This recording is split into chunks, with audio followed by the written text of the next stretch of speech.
Queridos amigos, a proposição do nosso encontro segue a mesma metodologia de ontem. Vamos fazer uma fala, abrir para as questões e depois vamos fazer um módulo final, depois da fala.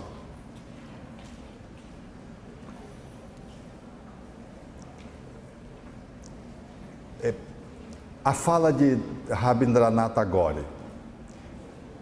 Procurei-te, desarvorado e triste, pelas terras distantes, em loucas aventuras com os outros, sem conseguir encontrar-te.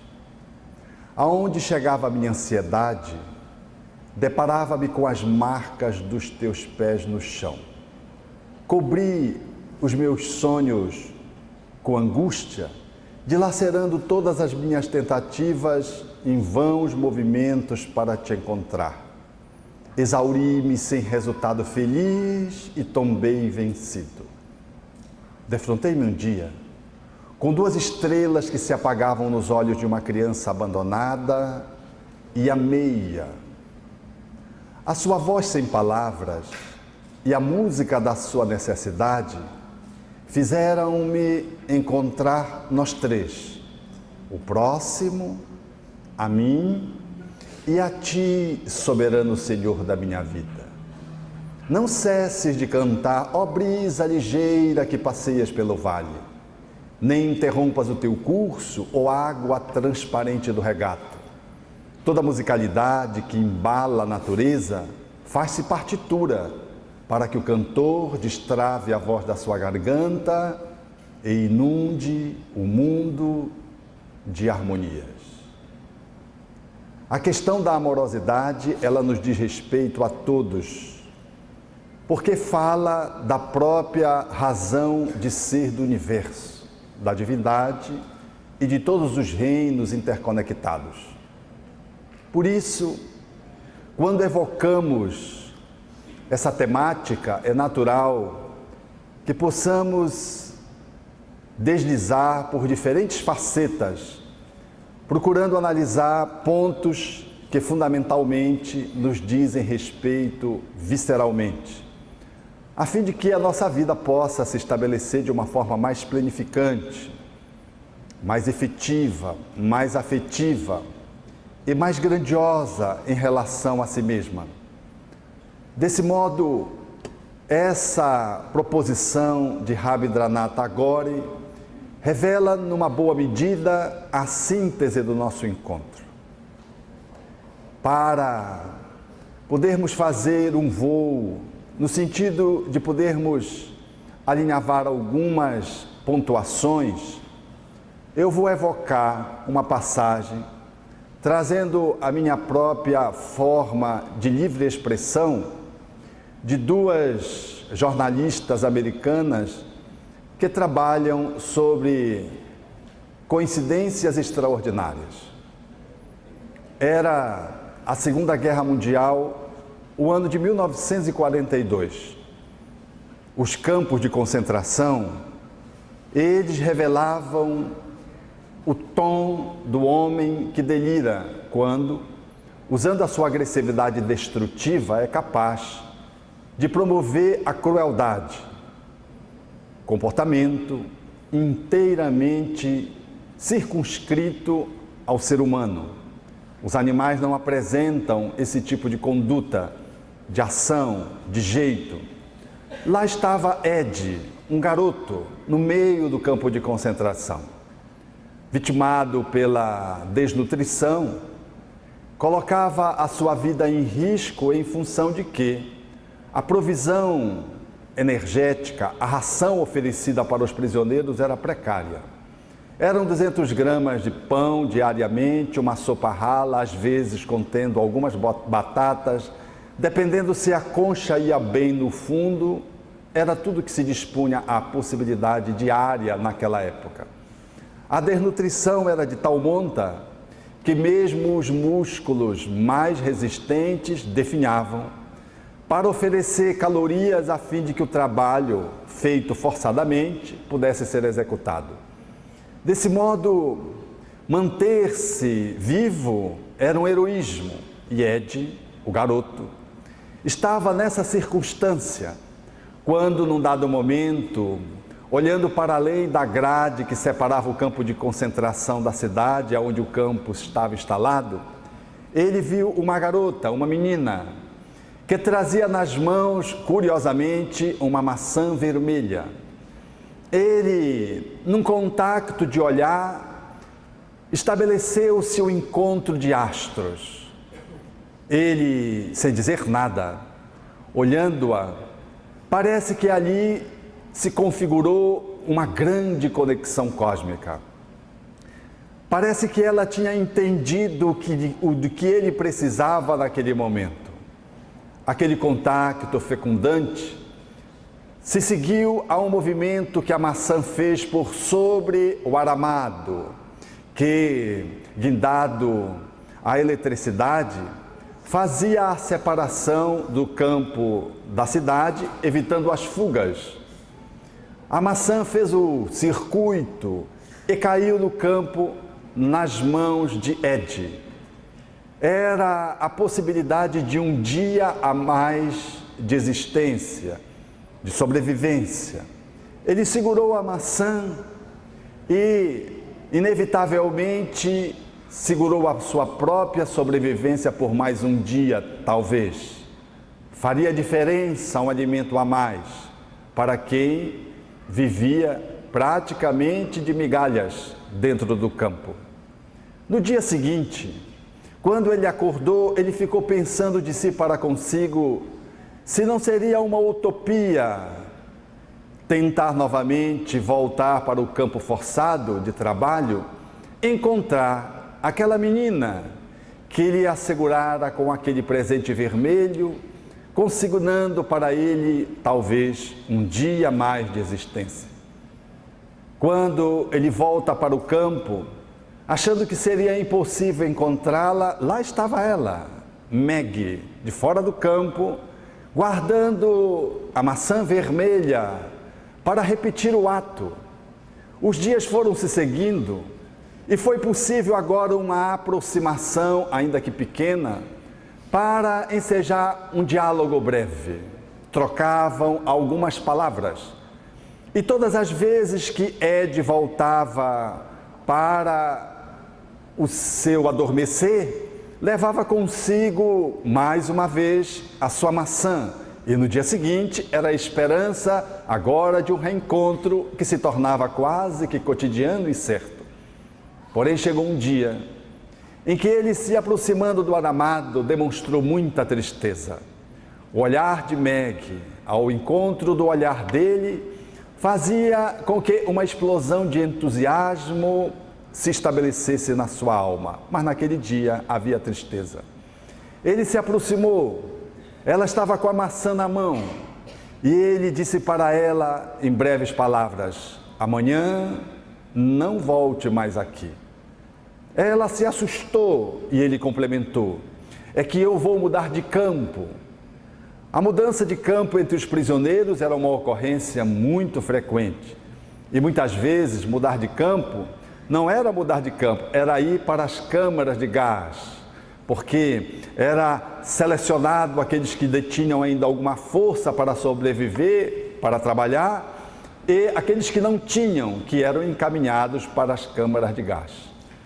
Ele disse isso, virou as costas e seguiu adiante, sem olhar para trás. Às vezes é difícil fazer o enfrentamento da realidade quando ela é muito dura e quando ela aponta para um adeus. Às vezes é muito difícil as despedidas. Nas relações fecundantes, amorosas, profundas, nós estabelecermos um distanciamento que pode parecer definitivo do ponto de vista físico, é muito desafiante para as almas, porque elas são chamadas a amarem com desapego, o que é um ingrediente que parece que não combina muito com o amor, mas, efetivamente, é um dos traços mais requintados e belos de uma amorosidade bem amadurecida. Ele seguiu e não olhou para trás, mudou de campo. e agora apenas no sono e nos sonhos, seja de vigília, seja no estado de sono mesmo, ele guardava na memória a lembrança dos eventos que se repetiram por tantos dias. A maçã fazendo seu périplo por sobre o aramado eletrificado, o diálogo breve, aquele mundo de esperanças para uma sobrevivência até que a guerra pudesse terminar. E assim se deu. Vivendo de sonhos, a guerra terminou. E lá foi aquele garoto para os Estados Unidos. 15 anos depois, agora, já numa posição diferente do ponto de vista da sua idade, convidado por um amigo, para encontrar outros amigos estrangeiros, Ed pôde sentar ao lado de uma jovem e o diálogo logo se estabeleceu quando, em função da guerra ter terminado há tão pouco tempo e os seus reflexos ainda serem muito cruéis e, portanto, comentados, era natural que esse assunto viesse à baila. E logo de início, ela perguntou para ele: onde é que você estava? Depois de terem apresentados naturalmente. Quando da guerra, ele disse: eu vivi num campo de concentração, eu era um prisioneiro. E você? Ela disse: eu estava fora do campo e via um menino e jogava uma maçã para ele a cada dia, a cada reencontro. Ele disse: era uma maçã vermelha que você habitualmente jogava? Sim. Esse menino disse que um dia você não deveria mais voltar porque ele iria mudar de campo? Sim, como é que você sabe? Ele olhou-lhe nos olhos e repetiu. Aquele encanto do reencontro de dois olhares que se encontram fazendo uma explosão de encontro de astros. Aquele menino sou eu. Ele ergueu-se, ela se levantou e eles se abraçaram demoradamente. E ele disse-lhe: eu lhe perdi de vista e você se manteve na minha mente, nos meus sonhos. Você salvou a minha vida. E agora que eu a reencontrei, não quero nunca mais perder de vista. Você quer casar comigo? Como faz um jovem hoje na balada, movido por alguns psicotrópicos. E ela disse: sim, eu quero. E, portanto, igualmente como ele, correspondeu. E ali Ed e Meg fizeram um compromisso de conjugação, dando sequência a um relacionamento que começara num campo de concentração à distância. Outro ponto da história, nesses caminhos que os seres humanos fazem, uma companheira iluminada pelo ideal espírita se entregava às tarefas, quando de repente entreviu um outro cidadão correspondente à sua idade, bem maduro, ambos com família, e ela deu-se conta, no encontro primeiro pelo olhar, que ela o conhecia. E nesse movimento de aproximação, ela também percebeu que havia uma correspondência, de que ele também, como que, a reconhecera. E essa aproximação foi se estabelecendo. E ela, sem se dar conta, se sentiu profundamente envolvida. E à proporção que o relacionamento foi se estreitando, ele fez um movimento de recuo e ela, sem entender, porque encontrava nele um amigo novo, ele, percebendo de que ela estava ultrapassando os limites da amizade e fazendo esse recuo, gerou nela um colapso emocional. Ela não conseguia compreender por que, com os dias, dos tempos de convivência, ainda muito curtos, o pelo que ele fazia um processo de afastamento, um processo de rejeição na fala dela. E ela, sem absolutamente conseguir alinhavar na mente qual motivação ele assumia, quase que cruel, ela entrou num processo de conflito interno, que se revelou no seu sono Quando ela fazia um transe sonambúlico, caminhava para a parede do quarto, dava com a cabeça na parede, e o esposo trazia do transe, fazia com que ela retornasse à condição de estado de vigília, e nessa circunstância, quando ela voltava, ela percebia que estava querendo se suicidar. E isso foi muito crítico, porque o tumulto das emoções que a permeavam não lhe traziam sinais de compreensão suficiente. Foi nesse ponto da sua movimentação que ela procurou auxílio psicoterapêutico e fez um mergulho muito profundo nas memórias que pudessem lhe ajudar a entender aquela encrenca que agora se revelava perturbadora, ameaçadora, mesmo da sua integridade física. E quando ela mergulhou profundamente no seu inconsciente, ela viu-se num relacionamento de conjugalidade, justo com esse amigo que ela reencontrara. E dava-se conta de que ali tudo era felicidade e paz. Era a família feliz que contava com uma menina, uma criança de 7 para 8 anos, um piano, ele ao piano. Parecia uma cena paradisíaca no processo da rememoração. E no seguir daquela família, aconteceu um evento trágico. Ele sofreu uma emboscada e foi assassinado. Quando ela soube, ela entrou em colapso. Experimentou um estado interno de choque, saiu do estado de consciência e quando ela voltou para o estado de consciência, ele estava sendo velado. E ela, no estado de semitranse, via o corpo sendo velado e via-o fora do corpo. Ele se dirigia a ela, algo ainda perturbado, e dizia: o nosso amor é para a eternidade. Essa fala, seguida de outras expressões que apontavam na direção do reforço do amor, fê-la, de alguma forma, crer na possibilidade da manutenção daquela afetividade interrompida pelo assassinato. E assim, com o seguir dos dias, ela começou a planejar como reencontrá-lo e forjou então, perante os seus familiares, aquilo que deveria ser o seu passo na direção dos braços do ser amado. Tomou o veneno líquido, ingeriu e saiu do corpo pelo fenômeno do suicídio. Quando ela saiu do corpo para encontrá-lo, naturalmente não o encontrou. Viveu experiências muito difíceis, que ela não lograria estabelecer quanto tempo. Depois foi para um outro estágio, menos difícil, menos doloroso, mas ainda assim aflitivo. Eram as experiências das regiões trevosas, seguidas das regiões umbralinas, para a posteriori ser resgatada e começar a ser tratada numa instância de socorro às almas sofridas. E ali colocava-se no leito, sempre repetindo: aonde está o meu amor? Para onde ele foi? Por que ele não me vê? Por que ele não veio ao meu encontro?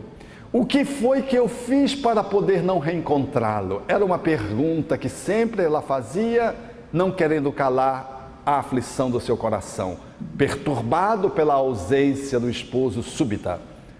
Ela foi melhorando aos poucos. Uma jovem enfermeira lhe cuidava com muita dedicação, até um dia em que ela melhorou o suficiente nos seus vômitos repetidos em função dos reflexos do suicídio e continuava insistentemente perguntando pelo ser amado.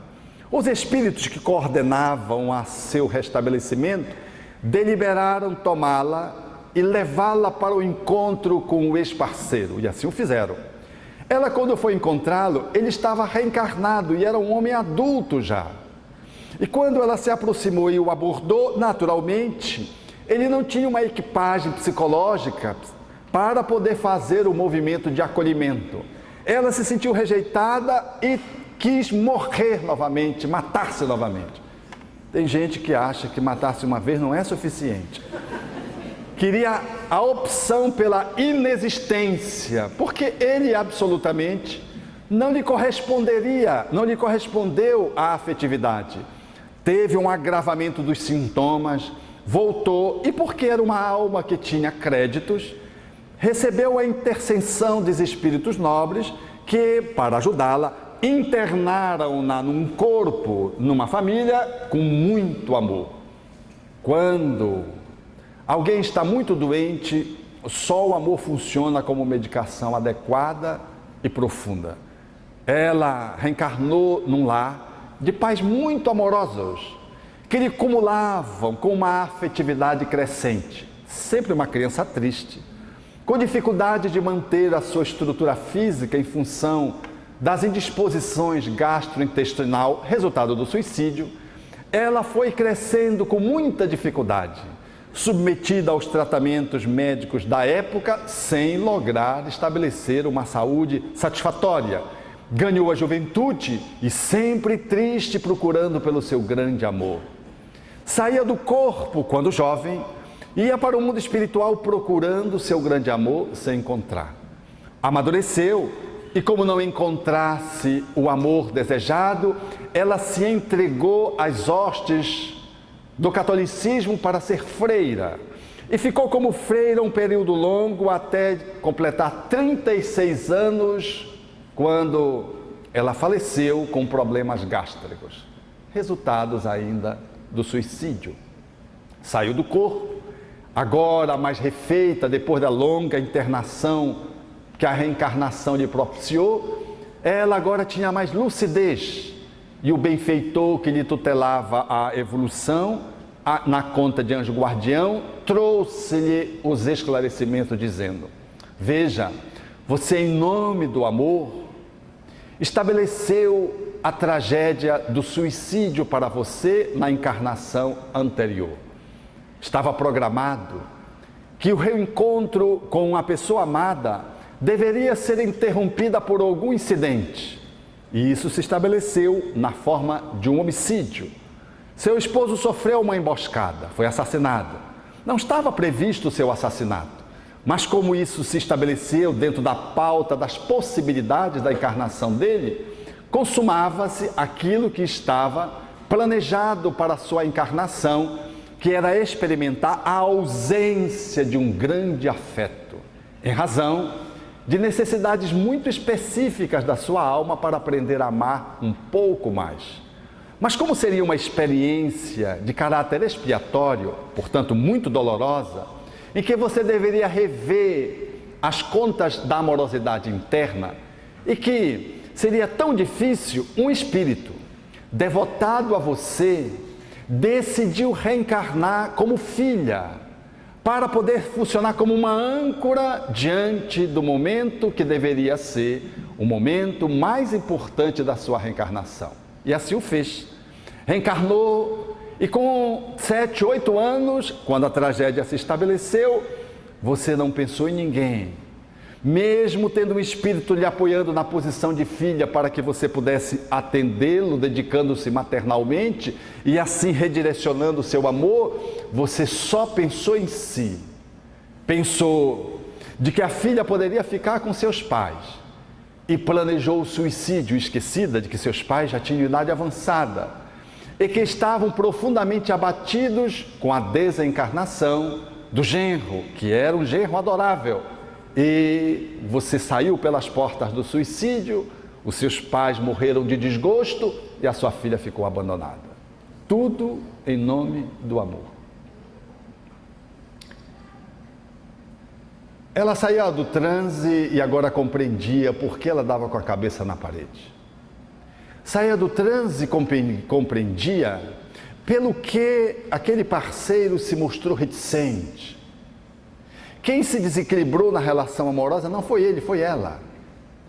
Dava-se conta de que o parceiro apenas estabeleceu um distanciamento como mecanismos de segurança. Percebia, portanto, de que ela inconscientemente envolvia-se numa amorosidade pregressa, atabalhoadamente, e ela não se dava conta de que estava perdidamente apaixonada por ele. E que esse movimento de entrega inconsciente, que encontrou nele a cautela e o processo naturalmente da segurança, mediante um afastamento, foi tomado por ela como abandono e rejeição. E de fato não era. O que moveu aquela memória profunda que, diante da separação, projetou-a para o suicídio e agora inconscientemente, no quadro sonambúlico, com interferências espirituais que também se estabeleciam, ela batia com a cabeça na parede. Na tradição judaico-cristã, nós temos a fonte de onde nós bebemos os recursos para entender a amorosidade. A Torá pode ser resumida dentro das suas prescrições, sejam humanas, sejam divinas, aos 10 mandamentos. Os 10 mandamentos podem ser resumidos aos mandamentos que configuram a grande síntese judaica: amar a Deus sobre tudo e amar o próximo como a si mesmo. E esses 2 mandamentos, o maior e o segundo correspondentemente ao primeiro, podem ser resumidos ao amor a Deus, ao outro, a si. O grande desafio, portanto, é o exercício da amorosidade. E não foi sem razão que Jesus veio ao nosso encontro, podendo estabelecer um processo da demonstração de como esse amor ele pode ser experimentado, vivenciado. E Deus deixou esse legado para que a humanidade pudesse, debruçando-se sobre a sua vida, esquadrinhar as múltiplas faces do amor, a fim de poder estabelecer um mecanismo de fomentação do processo evolutivo na direção do divino, na ampliação do nosso processo auto-iluminativo. Então, o Espiritismo resgata isso e, em um Evangelho segundo o Espiritismo, essa obra que celebrou seus 150 anos, neste ano, faz do amor essa expressão sublime que Jesus nos deixou como exemplo e que nós trazemos ao nosso encontro para podermos avaliar como é que está a nossa relação com a nossa amorosidade. A síntese é perfeita: eu e você e ele, o eu, tu e ele. A relação de amorosidade, ela se redescobre nessa triangulação que Tagore coloca de uma forma primorosa. E nós vamos nos dar conta, no movimento espírita, que temos uma dificuldade de podermos estar olhando para essa tríade. Muito embora Allan Kardec, no capítulo 11º de Evangelho segundo o Espiritismo, tenha colocado no título do capítulo Amar o próximo como a si mesmo, nós dizemos que é o capítulo Amar o próximo. E focamos numa amorosidade para fora, esquecidos de uma amorosidade de dentro. Focamos para além do amar o próximo, na sua expressão mais brilhante, que é a caridade, em podermos fazer a caridade para os outros. E esquecemos da caridade para consigo próprio. E ficamos, dentro do movimento espírita, com uma prática que é muito para fora e pouco para dentro. Ora, se o amor que eu tento prospectar para o outro, ele não tem uma referência interna, ele é falho, ele é claudicante, ele sofre na sua expressão, na sua qualidade. Porque eu só amo você na medida em que eu estou comigo me amando. Eu sou contigo como eu sou comigo. Se eu não estou bem comigo, eu não posso estar bem com você. Então, aqueles que chegamos na casa espírita, no movimento espírita ou na cristandade de um modo geral, queremos nos salvar na perspectiva da caridade, do amor ao próximo, exercendo um amor para o outro que se não tem ainda, que é escasso em si mesmo. E nós o fazemos em completa ignorância acerca de que esse amor, ele deve viger dentro de nós mesmos. E o fazemos, às vezes, desconectado de nós mesmos. E é por isso que nós observamos, na prática assistencial da casa espírita, ou no movimento da cristandade, uma caridade que é fria, que é muito material e nada emocional, numa caridade onde eu dou as coisas, mas eu nem levo lá, eu mando deixar, ou eu mando alguém buscar. No Natal, isso é uma expressão muito comum. As pessoas telefonam e dizem, olha, nós temos aqui brinquedo. Olha, eu comprei, a pessoa diz quanto gastou, quanto ela comprou, e diz, quem é que pode vir buscar aqui? Quer dizer, nem deixar a coisa que vai resolver o problema da culpa, a gente faz. E a gente acha que isso é caridade. Que isso é uma movimentação que está de acordo com a necessidade, com a prescrição crística e com, se a pessoa é espírita, com o olhar do espiritismo. E se nós vamos dar de conformidade com o nosso jeito desajeitado. Levamos as coisas e não consideramos que são pessoas idosas, levamos chocolate. Vamos em relação às crianças, por exemplo, oferecer a coisa às crianças, e levamos para lá uma centena de bonecas duras, que nem o braço, pobre coitado do braço, mexe, sem cabelo, o olho não mexe, nada mexe, duro como é duro o nosso coração ainda.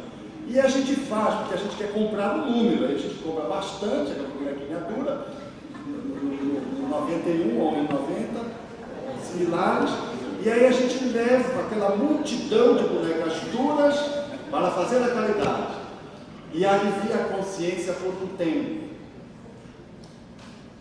O exercício dessa amorosidade também dentro do lar, ele falece, porque nós queremos amar um pouco mais os nossos filhos e aí a gente não consegue, porque a precariedade do auto-amor revela que a gente não está em dia conosco mesmo. O esposo, a esposa, no relacionamento conjugal, que se multiplicam em conflitos, porque de todas as relações, a mais desafiadora é a conjugal.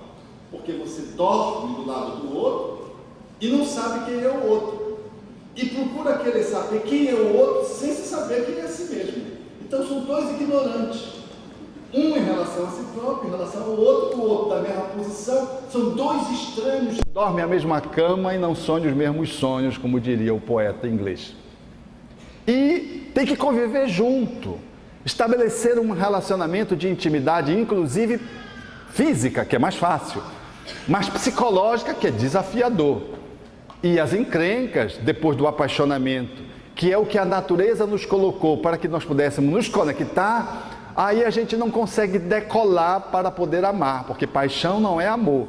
Paixão é o embrião que deve desaguar numa amorosidade que deve se consolidar. E se nós não consolidamos esse amor, e se ele se coloca de uma forma muito pequena, fica um relacionamento de conjugalidade no qual nós não conseguimos fazer valer o nosso amor a dois, enquanto cônjuges, de forma satisfatória. E quando isso não se dá, o que é que a gente faz? Culpado é o outro. Puxa, tu não sabes o que é minha esposa, cara. Ah, queria que tu vivesses pelo menos uma semana com meu marido para ver como é difícil. O cara é difícil, ele deve ter vindo diretamente das trevas.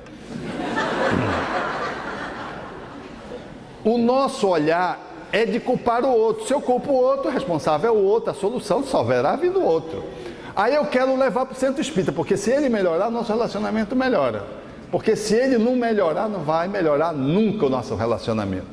Nós estamos ainda uma vez focadas no outro, é fora, a relação é fora. A amorosidade que eu dou, eu não consigo avaliar na sua especificidade, na sua congruência, na sua grandiosidade. Eu não consigo perceber se esse amor ele é viçoso ou se ele é precário. Eu não consigo, porque a minha capacidade de apreensão da minha relação, ela está comprometida. O mesmo se dá no campo das amizades.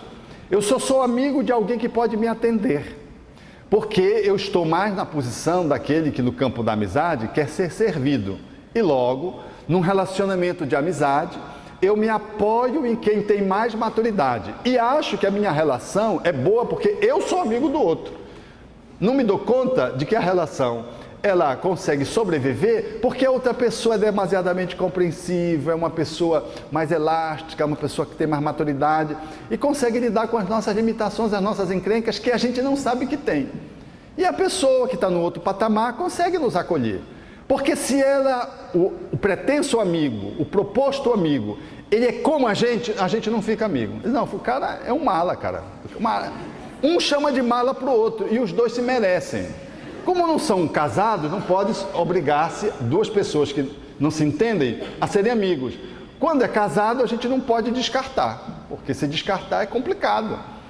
Descarta, depois tem que pagar pensão e tudo, depois tem que arrumar uma outra mulher, um outro homem, é complicado mesmo. Então, não, eu vou levando aqui. Aí se é espírito e reencarnações, não, isso aqui deve ser o meu karma. Essa é a minha expiação. É uma expiação recíproca, se o é. Mas não é unilateral. Mas o nosso olhar, ele traz, portanto, a nossa deficiência. Ele traz a nossa escassez no campo da amorosidade. A proposição evangélica é clara: amar o próximo como a si mesmo, nem mais nem menos, é como. É uma relação que pressupõe que vai e volta numa perspectiva de equalização, de osmose, ou seja, eu sou contigo como eu sou comigo. É simples. Se você levanta com dor de barriga, você levanta bem? Consegue estabelecer um bom contato na atividade do trabalho? Se você está com cólica menstrual, você consegue ser em casa legal, com todo mundo, na boa? Com cólica, está com cólica. Sorria, você está sendo filmado. Você sorri, mesmo quando chega num ambiente com cólica, com dor de barriga, você não consegue ficar feliz naquele dia. Então você fica com a cara amarrada, senho franzido, poucas palavras. E se suscitar muito, você dá um chutezinho para cá, um chutezinho para ali, para dizer assim, não se aproxime, não corra risco. Né? Você está radioativo naquele dia. Não é assim? Ah, mas por que você está assim com a cara tão assim? Poxa, tu não sabe, estou com uma cólica horrível. Ele diz, eu estou com uma diarreia. A diarreia já passou, mas as cólicas continuam. Aí a pessoa entende o que é que você está se estabelecendo. Agora suponhamos que você teve aumento naquele dia, chegou e teve um aumento. Você chega em casa sorridente, até o cachorro se admira de você, porque você chegou diferente, teve aumento, um aumento surpresa. Ou então você foi sorteado na Mega Sena. Pronto. Ganhou uma bolada, você e mais um, para não ser egoísta. Duvido que você chegue assim, cabisbaixo, infeliz, tristonho, choroso, a vida não presta, ó Deus, ó mundo, ó céus. Não chega. Você chega abundante, rico, porque naquele dia você está bem. Você está legal. Então, quando você está legal, pode uma pessoa vir com cólica, pode uma pessoa cortar você no trânsito, você freia, vai com Deus, meu irmãozinho querido, faz uma prece, né? Faz uma oração singela, né? Passa por ele, vem, pede desculpa, ele que trancou você, você pede desculpa para ele. O cidadão até estranha, porque já conhece você, é do condomínio, ele conhece o seu humor, naquele dia você está no estado de graça. A gente é com o outro como a gente é com a gente. Na descida de um elevador todos os dias com os condôminos, você sabe quem é quem, como é que a pessoa está dentro. Não precisa bater papo muito não. A forma como a pessoa desce, a cara, o jeito como ela responde para você, todos os dias dá um perfil de como é que a pessoa está por dentro. Se está em alta, se está em baixo, e como é que ela funciona por dentro. Porque nós funcionamos com os outros como a gente funciona com a gente mesmo. Tirando os estados alto e baixo, quando você está em estado de graça ou está no inferno, no seu cotidiano, você se revela para o outro como você é. Então, o trato que nós estabelecemos com as pessoas traduz, em boa medida, como é que vai a nossa alma no cotidiano da vida. Logo, é assim que funciona na amorosidade. Se eu estou bem comigo, eu fico bem para fora. Mas eu não vou ficar bem pontualmente porque eu ganhei, porque eu tive um aumento, porque eu estou apaixonado. Uma pessoa apaixonada, que é esse clique para despertar a amorosidade, ela fica absolutamente irreconhecível de tão boa que ela fica. A gente pensa que ela está possuída por Jesus, porque ela fica abençoando todo mundo, desculpando todo mundo. Se você pisa no pé dela, ela pede desculpa para você. Ela fica magnânima, cordata.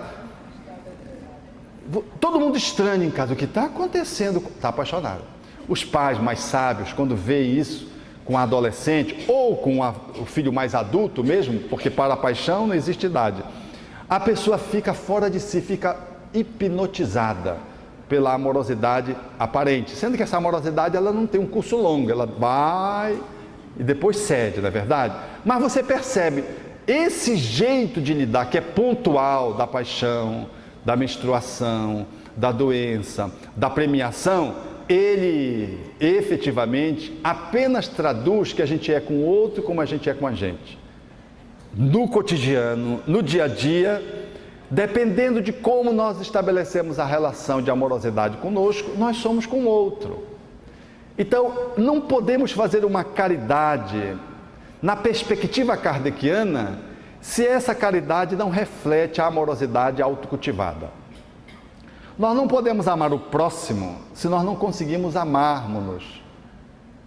Ou nós amamos o próximo na exata medida em que nós nos amamos. Então a proposição crística, e o Espiritismo resgata isso, é amar o próximo como a si. Então a minha referência com você é a referência que eu tenho comigo. Então se eu a mim consigo me amar, eu te amo por consequência. E eu encontro Deus na nossa relação amorosa. Eu não vou encontrar Deus para te amar e depois me amar. Eu vou auto-amar-me na dialética do encontro com o outro, para poder fazer a minha oferenda do meu amor ao outro, celebrando a divindade na relação de amorosidade. Então, o auto-amor, ele deve presidir as nossas relações amorosas, deve ser também a antessala através da qual eu vou me relacionar com meu filho, com meu esposo, com meu amigo, com o vizinho, com companheiro de trabalho, companheiro de centro espírita. Então, o auto-amor é o grande desafio, porque a gente quer partir para amar o outro e fazer a caridade sem antes ter vivenciado, experimentado essa dimensão pré-requisito que é do auto-amor. Auto-amor, portanto,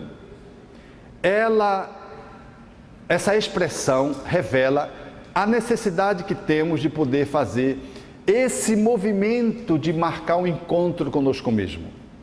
Mas ninguém assim se ama em regime de solidão, ou ninguém se ama excluído da sociedade. Para a gente poder se ver, se conhecer e se amar, eu preciso de espelhos, e os espelhos é o próximo. Mas quando eu me relaciono com o outro, a minha perspectiva é apenas olhar o outro e não se olhar. Por exemplo, quando você está com seu filho numa relação de conflito, você presta atenção mais nele ou mais em você? Quem é que gera dificuldade do processo educativo? Está nele ou está em ti? Na encrenca conjugal, o problema é o outro ou o problema és tu? Nós temos dificuldade porque normalmente nós focamos no outro. A relação, portanto, social, ela deve mediar uma autopercepção por prevalência, por escolha que devemos fazer nos caminhos da amorosidade. Não é que eu vou ficar alheio ao outro. Quando você chega no espelho, por exemplo, de casa, você vai para a sua casa, ou em algum lugar em que você encontra um espelho, você quando olha o espelho, você olha para o espelho ou você olha para a decoração do espelho, pela moldura do espelho, para o tamanho do espelho? Para onde você olha? A tendência da gente, quando olha no espelho, é se olhar, não é verdade? Assim é a relação com o outro. A relação com o outro, eu devia me ver através do outro, ao invés de ficar enxergando só o outro. Quando eu me detenho só no outro, estou me detendo na moldura. Eu não estou me detendo na minha imagem. Eu não estou analisando o meu relacionamento para fazer um entendimento do padrão relacional a partir de mim. Habitualmente, quando a gente se relaciona com o outro, a gente quer saber se o outro está certo, se o outro está errado, se o outro está me atendendo bem, se não está me atendendo bem, se o outro está me amando, está recebendo meu amor. Eu vou fazendo esse movimento de escaneamento do outro. Mas a proposição ousada no caminho da amorosidade, que parece simples, que parece até redundante quando eu estou aqui falando, é você no padrão das interações afetivas, emocionais, sociais, você vê-se e não ficar olhando para o outro. Não é o processo excludente, mas treine e vê-se, porque você está muito treinado em ver o outro. As pessoas olham para você, puxa, você engordou um pouquinho, emagreceu um pouquinho, você está triste, você está cansado, você está feliz. A pessoa, você cortou o cabelo. É impressionante a capacidade de apreensão dos outros. Engraçado, você tirou aquela pequena pinta que você tinha no rosto, é uma pequena pinta, a pessoa enxerga. Nós estamos, assim, com uma capacidade de visibilizar o outro tão grande que nós, às vezes, cristalizamos essa postura de estarmos focados no outro. E esse foco no outro, ele efetivamente esvazia o processo da autopercepção. Trabalhando com grupos profissionalmente, eu vejo a dificuldade, quem começa a trabalhar no grupo, de a pessoa se enxergar. Ela sempre quer acusar o outro. Ela sempre, quando traz o problema do outro. Ela sempre se acha vitimizada pelo outro. Ela é sempre o outro. Parece que a pessoa, ela é uma eterna vítima do mundo. Fazer com que ela foque nela é uma cultura que vai se estabelecendo muito lentamente. E o Espiritismo, ele traz essa cultura, mas parece que nos estudos sistematizados, nas conferências, notadamente quando a gente lê um livro, vê uma palestra, a gente procura escapar dessa cultura que é própria do Espiritismo. A gente ouve uma palestra, se a mamãe estivesse aqui, se o meu filho tivesse vindo para essa palestra. A gente compra um livro e diz, isso aqui é a cara do meu irmão, quer dizer, e quando a gente vai lendo, e você vai lendo, a gente lê e vai vendo as pessoas que estão relacionadas àquela mensagem. Nós estamos tão viciados em focar o outro, e a gente acha que sabe do outro. Não sabe, a gente só sabe a exterioridade do outro. Porque eu só consigo penetrar mais profundamente no outro se eu consigo penetrar mais profundamente em mim. Se eu não me conheço, eu não te conheço. Porque eu te conheço na proporção que eu me conheço. Mas como eu foco muito no outro, nesse mecanismo de esvaziamento do auto-olhar, o livro não vem ao meu encontro. Eu leio um livro para ver as pessoas que eu conheço, que o livro se refere. Quando eu deveria ler o livro para mim, e olha que os espíritos disseram isso várias vezes. Quando, em um livro dos médiuns, por exemplo, Kardec assinala de que as mensagens deveriam primeiro ser aplicadas àquele que recebe. Qual é o médium que psicografa uma mensagem e diz, o que isso aplica a mim? Ele logo vai vendo a quem aquela mensagem foi dirigida no grupo. Se aquela mensagem é publicável, ele vai pensando nas pessoas que podem se beneficiar com aquela mensagem, mas ele não lê a mensagem como se a mensagem fosse dirigida a ele. Divaldo Franco narra uma experiência pessoal desse tipo, quando um dia ele disse a Joana que ela mandava mensagem para todo mundo, dava recado para todo mundo, às vezes consultada, ela atendia todo mundo, e ela disse, leia as mensagens que eu escrevo, todas elas estão na segunda pessoa. Você publica porque você quer, elas são para você. Marcando nele um processo da necessidade de nós nos olharmos. Então o auto-amor começa nesse caminho silencioso. Quando a gente começa a falar menos dos outros e mais da gente, estamos no bom caminho.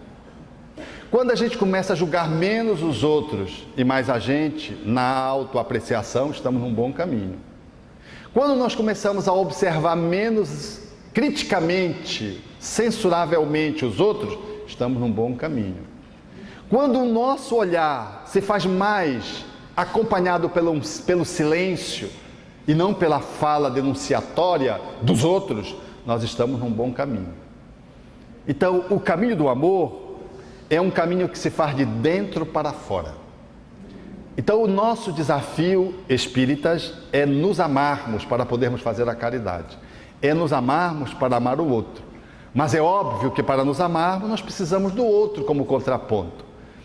Precisamos do outro como espelho para que possamos nos ver. E precisamos do outro para treinar o nosso amor na direção do outro.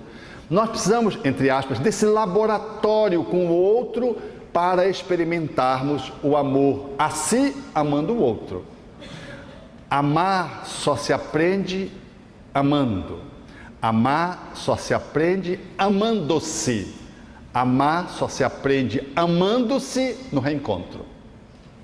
Amar só se aprende amando-se no encontro com o outro. Seria a grande síntese que nós faríamos em torno desse caminho reflexivo, filosófico, que estamos falando do amor, resgatando a fala de Moisés e vivenciada por Jesus. Amar só se aprende amando-se no encontro. Porque eu só posso me amar se eu tiver alguém que me viabilize a expressão desse amor. E me amando, é inevitável que eu passo a te amar. Porque se eu passo a poder ter com relação ao meu corpo um processo de maior consciência da sua preservação, eu preservo o teu corpo. Se eu tenho uma percepção de que eu não posso lesar o meu corpo com substâncias tóxicas, eu não sou aquele que vou viciar o outro e entrar no tráfico das substâncias nocivas. Se eu sou uma pessoa que entendo a necessidade de poder estar favorecendo a minha cultura, ampliando o meu repertório intelectual para melhorar moralmente, eu passo a oferecer para os meus filhos cultura, eu passo a oferecer livros. Eu sou com o outro como eu sou comigo, isso é inevitável. E quando uma pessoa ela experiencia a autoamorosidade, ela fica bem consigo própria.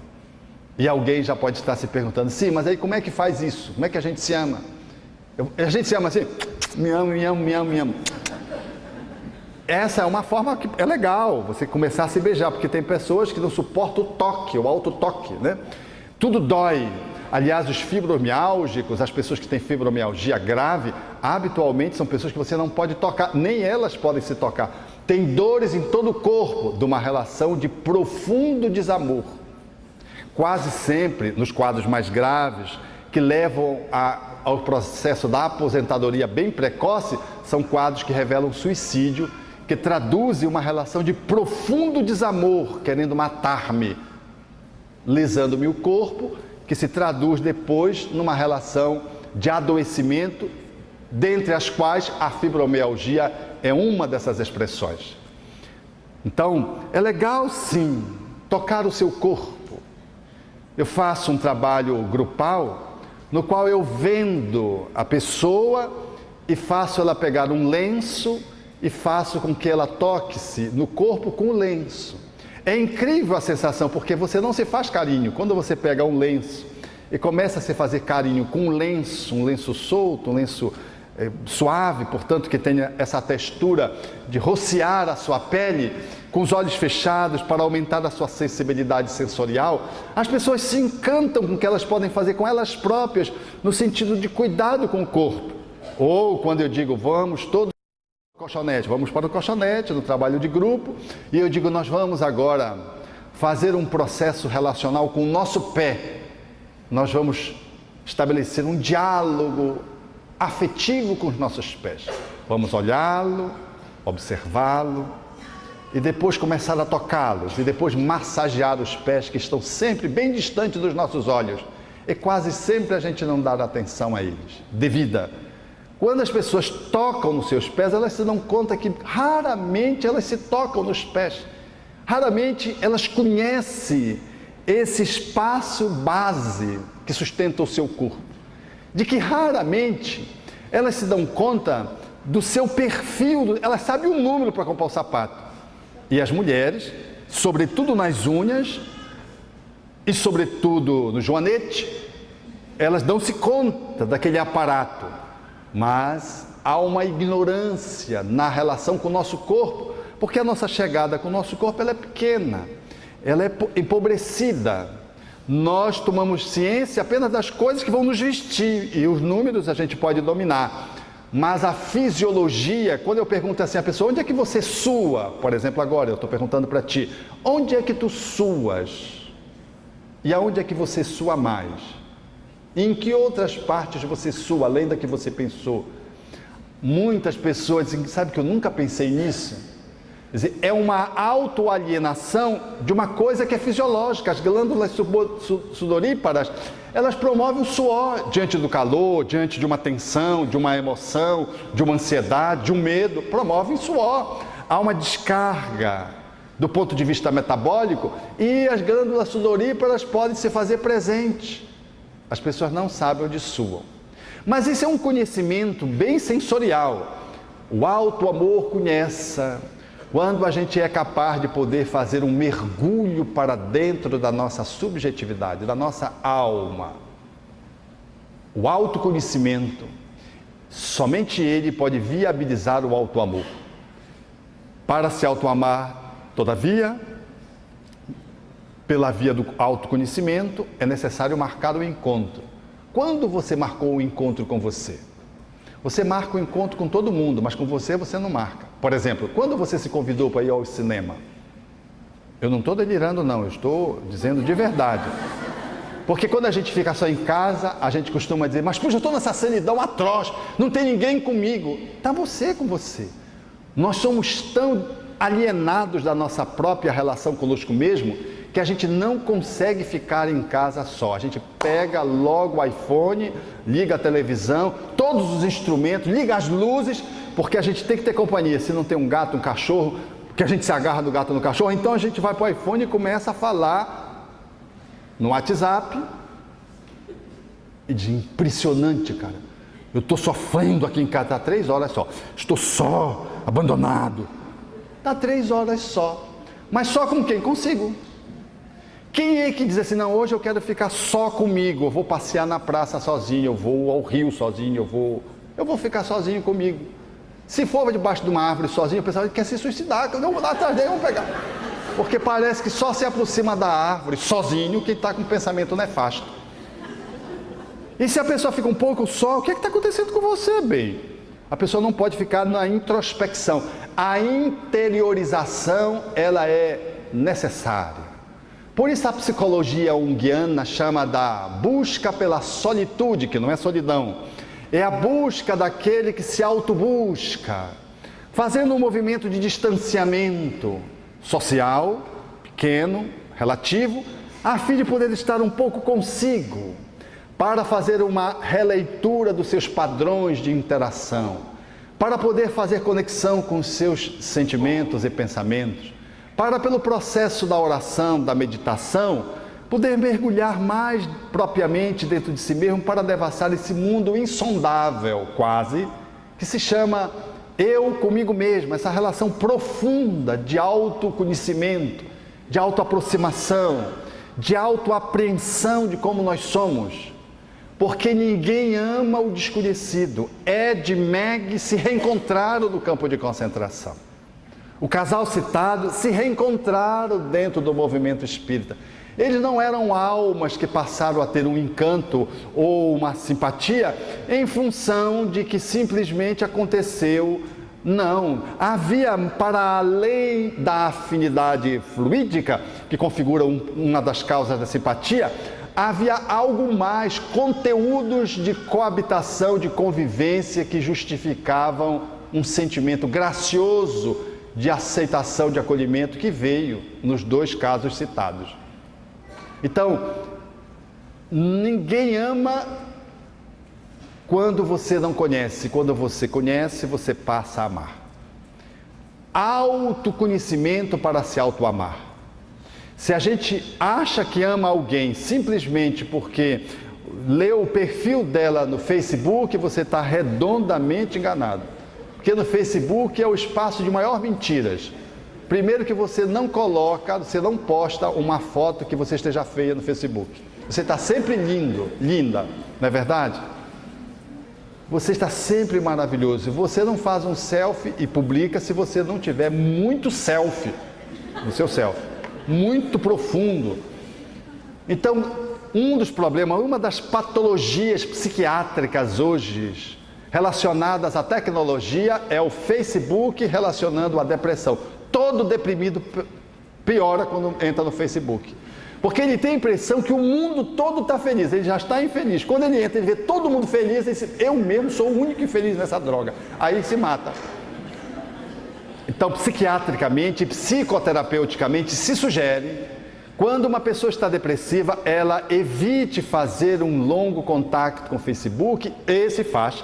Deve privilegiar contactos reais, nem que seja pelo telefone, para que ela possa refazer uma imagem paradisíaca que ela vê pelo Facebook, que se contrapõe a seu estado depressivo, reforçando-a, empurrando-a para baixo. Então, auto-amor começa quando você está dentro do útero da sua mãe. Quando do acolhimento da maternidade, ali começa alguém numa relação consigo própria, mediada por uma mãe e por um pai, de alto amor. Porque nós somos, em boa medida, nessa encarnação, compondo a personalidade que somos, nós somos, em boa medida, aquilo que fizeram de nós mesmos quando nós éramos desde a concepção, notadamente na primeira e na segunda infância.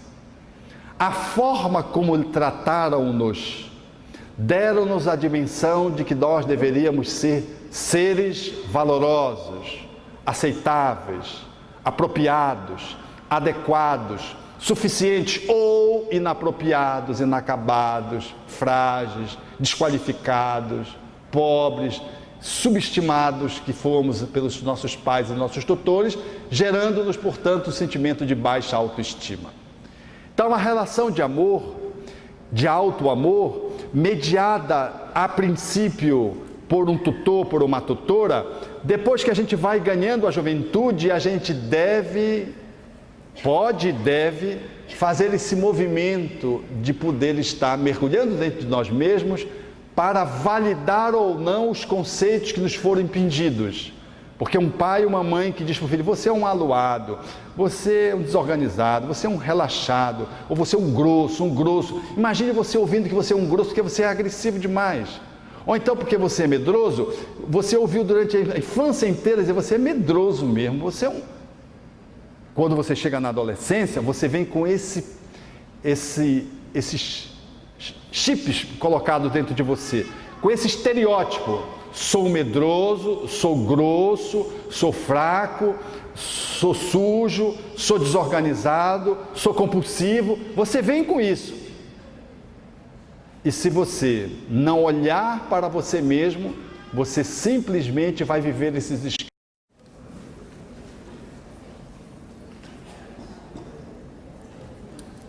Tem baixa estima, depressiva, toma medicamentos, Denil, Citrolopram, tem artrite, labirintite. O ex-marido quer voltar, mas não larga a amante. 50 anos, 2 filhos de fazer.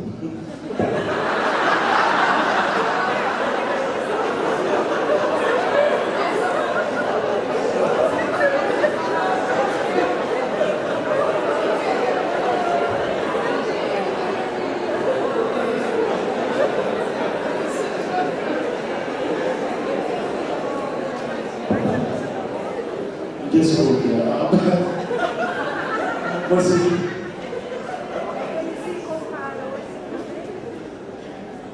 As relações amorosas domésticas, elas dizem respeito àqueles que coabitam e desfrutam de um bom relacionamento ou são desafiados a um processo de reencontro.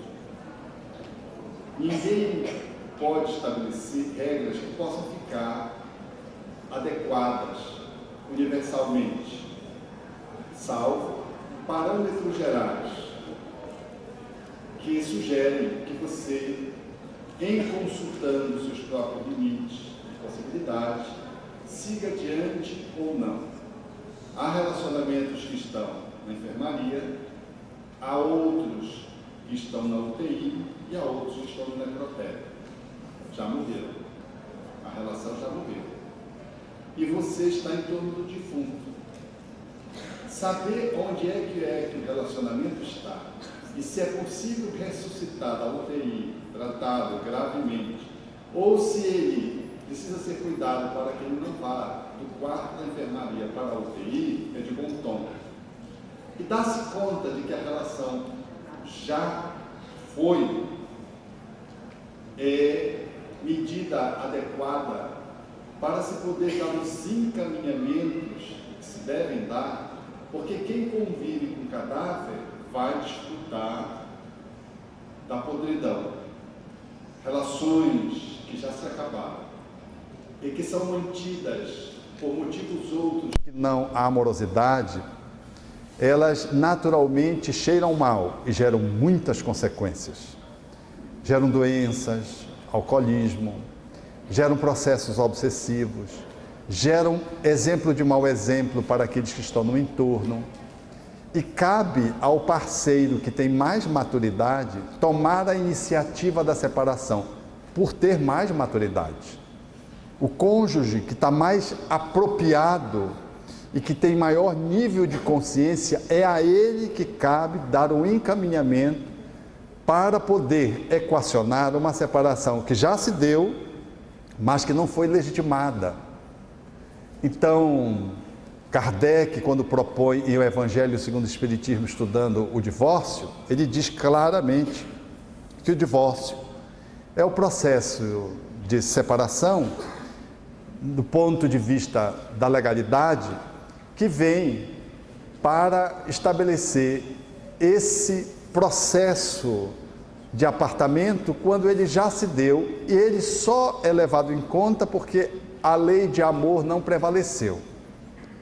Então, o divórcio é essa lei humana que vem ao encontro da nossa necessidade específica, equacionar uma relação falecida, morta. Todavia, quando o relacionamento está na UTI ou está doente na enfermaria, nessa configuração didática que eu estou citando, cabe aos cônjuges avaliarem a possibilidade de tratarem a relação. E aí, cada casal tem a sua própria história, dentro das próprias escolhas que são capazes de fazer, sendo sempre de bom tom que os cônjuges procurem ajuda. Às vezes um amigo maduro, às vezes no grupo espírita se encontra ajuda com pessoas que estão mais apropriadas, no atendimento fraterno através do diálogo. Às vezes é necessário um profissional para especificamente fazer uma ajuda técnica, um profissional da área do relacionamento a dois, no âmbito da psicologia, no âmbito da psicanálise, no âmbito da psicoterapia, de um modo geral, para poder ajudar o casal a trabalhar as dificuldades. É de bom tom dizer também que um relacionamento é a dois, é conjugal. Então, eu não posso fazer por mim e pelo outro, eu só faço a minha parte, o outro tem que fazer a dele. Habitualmente, nós observamos alguém que quer que o outro faça a parte dele e faça a minha, se excluindo da contribuição que tem que dar para que o relacionamento melhore. E mais raramente, há pessoas que querem fazer a sua parte e querem fazer a do outro que o outro não quer. Então, isso é uma escolha sinérgica e cada um deve dar a sua cota para que o relacionamento possa ser recriado, refeito, a fim de que haja um reflorescimento da relação. É natural que quanto mais desafiadora é a relação de conjugalidade, maior é o esforço que tem que se fazer e maior é a cota de crescimento dos pares que vivem esses conflitos. Sair da relação porque tem mínimos problemas, às vezes, é desistir sem exercitar virtudes. E às vezes é abrir mão de um grande projeto, que era o melhor projeto. E a gente vai na fantasia achando que tem alguém que vai me atender todos os caprichos e necessidades. Ou julgando que o casamento é um mar de rosas. E não é. O casamento é sempre desafiador. Na maioria das almas, representam conjugações de natureza provacional. São raros os casamentos de almas afins e raríssimos os casamentos de almas transcendentes, segundo o espírito André Luiz. Todavia, o casamento, ainda assim, representa esse grande desafio ao crescimento. O outro, a outra, pode representar o seu personal trainer, fazendo você, da alma, fazendo você crescer a cada dia um pouco mais. E em crescendo, você deverá fazer um grande voo, tendo que contabilizar na conta do outro, muitas vezes, os bônus que ele te propiciou por ter, em algum nível, exigido entre aspas, que você pudesse desenvolver competências que você ainda não tinha. Às vezes, a relação ela é espinhosa e o casal consegue fazer e dar um bom design no ponto de vista da evolução do relacionamento. Às vezes, um breca e o outro se esforça e esse outro cresce bastante, às custas daquele que muitas vezes fez pouco esforço. No final das contas, o que é importante dizer é que quando o relacionamento não evolui, é de bom tom que se mantenha pelo menos a amizade, sobretudo quando há filhos. Se não pode manter o outro como amigo, procure resgatar pelo menos o companheiro, a companheira. Se não, evite fazendo esforço para que não se consagre depois da separação os inimigos. Os inimigos é uma separação na qual há um nó onde arrebentou. E todo nó arrebentado, ele é pendência para o futuro. Então, transformemos o casamento que não pôde evoluir e que morreu em relações que possam ser mais ecológicas, tanto mais quando tem filhos, para que a paternidade e a maternidade possam ser preservadas sem tantos ruídos de contaminação dos cônjuges rompidos que jogam nos filhos os seus desamores, as suas mágoas, as suas culpas, e usa o filho para atingir o parceiro numa estratégia consciente ou inconsciente de vingança.